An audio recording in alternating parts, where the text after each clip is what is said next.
De acordo com dados da Gerência de Controles de Zoonoses de Belo Horizonte, em média são registrados 4.000 casos de leishmaniose no Brasil por ano. E em Minas a doença avança e cresceu 74% só em 2017. Infelizmente, a leishmaniose ainda é uma doença negligenciada e com pouca informação. A população padece. Ainda há uma grande polêmica envolvendo o sacrifício de animais infectados. E para falar sobre isso tudo, eu recebo a veterinária Tabata Garcia, o presidente da Brasileixe, Vitor Ribeiro, e a protetora dos animais, Viviane Costa.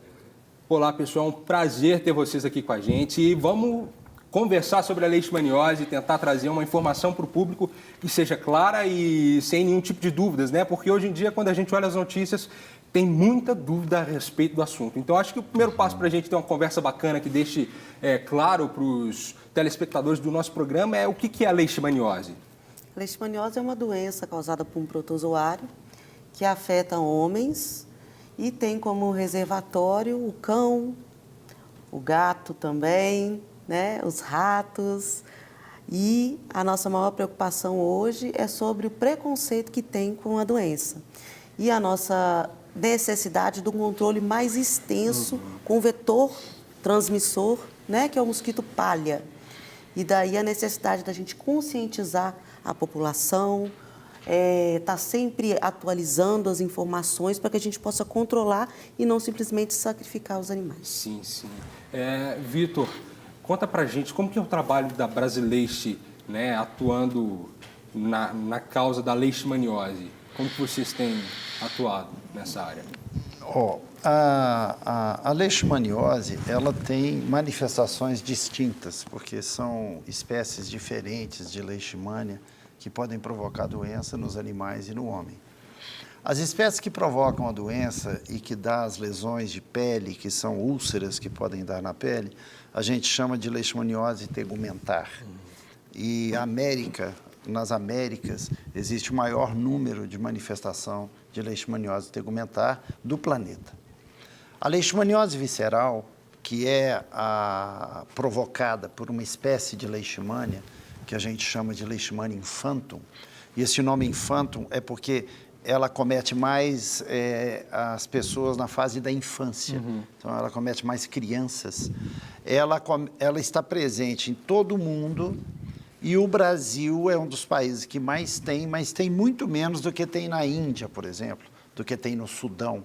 Mas, como você disse, tem cerca de 4.000 casos, de 3 a 4.000 casos por ano. Para a gente fazer uma comparação, o Brasil tem de 3 a 4.000 casos por ano de leishmaniose visceral nas pessoas e tem de 30 a 40.000 casos de leishmaniose tegumentar. Só que o Brasil, ele tenta controlar a leishmaniose visceral desde a década de 50, matando cães, porque o cão é considerado o reservatório mais importante. E isso, depois que a medicina veterinária evoluiu, na década de 90, a medicina veterinária começou a contestar a necessidade de matar cães, porque na Europa, a leishmaniose visceral, que é o mesmo protozoário que acomete os cães na região europeia, não são mortos obrigatoriamente por causa da doença pelos governos dos países europeus. Como na Europa tem um grupo de veterinários que se chama Leishvet e que são especialistas em leishmaniose canina e tentam tratar os animais, pelos contatos nossos, nós quisemos ter um modelo semelhante aqui no Brasil.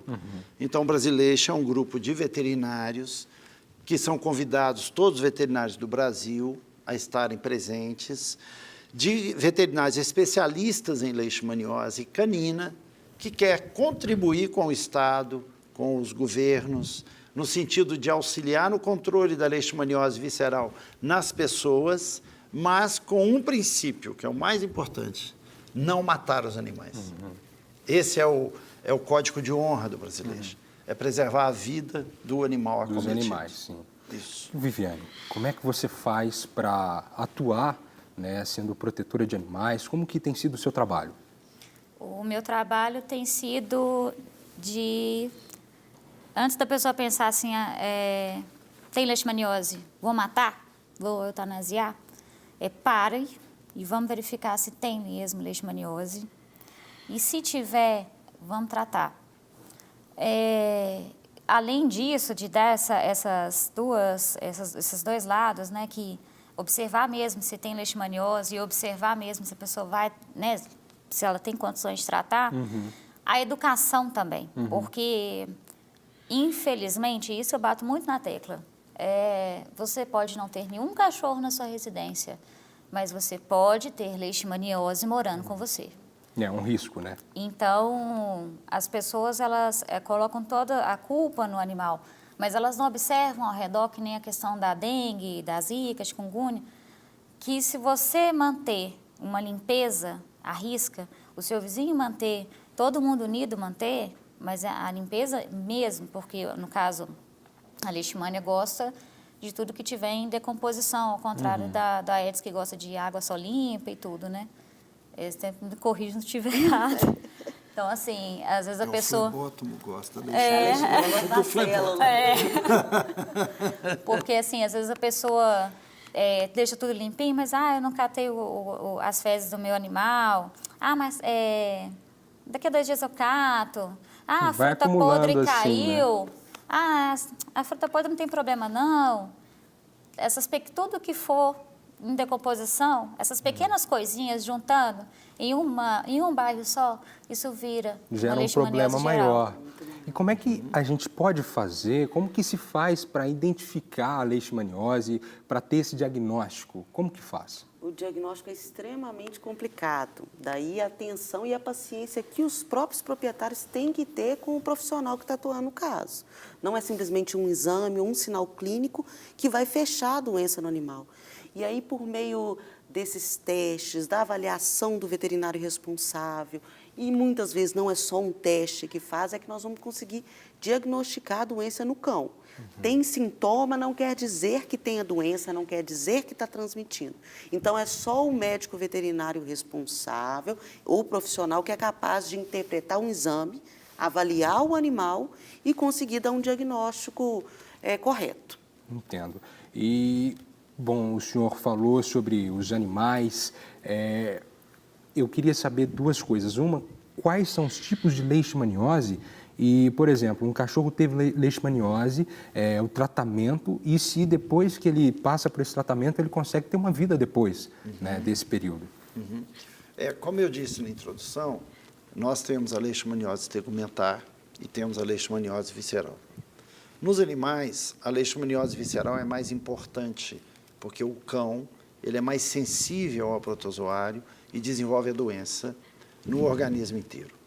Então, leishmaniose visceral, você vai imaginar que, assim, a leishmania, quando ela penetra no corpo do cão, ela pode ir para o seu medula óssea, para o seu baço, para o seu fígado. Quais são os sintomas que podem deixar claro que o cachorro está com...